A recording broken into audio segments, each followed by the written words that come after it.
আপনারা দেখতেই পাচ্ছেন যে এখানে প্রচন্ড শীত। আমি যে পকেট থেকে হাত বের করছি, মনে করেন পকেট ঠান্ডা হয়ে গেছে, ঠিক আছে, হাত ঠান্ডা হয়ে গেছে। তো আমরা এখন আছি, এই এলাকাটার নাম হলো লকন্ডা। তো আমরা এখানে কালকে রাত্রে এসেছি, আর এখানে এসেই জানতে পারলাম যে 29 তারিখ রাত 12টার পর থেকে নাকি এদিকে প্রচুর ঠান্ডা, কেউ বাইরে থেকে কেউ বেরোতে পারছে না। তো আপনাদের বিষয়টা দেখাই।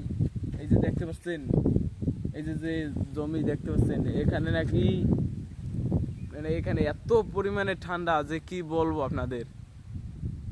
দেখতেই পাচ্ছেন যে কুয়াশায় ঢাকা। এখন দুপুর 1টা বাজে, কিন্তু কোনো রৌদ্রের কোনো দেখা নাই, ঠিক আছে। আপনারা বুঝতেই পারছেন যে এখানে কি অবস্থা। তো আমরাও এখানে মনে করেন এসে ফেসে গেছি ঠান্ডায়। তো আপনারা যদি কোনো জায়গায় যান ঠান্ডায় ঘুরতে, তো আগে থাকতে ওই জায়গাটা সম্পর্কে কিছু জেনে নেবেন, ঠিক আছে। তো বাই।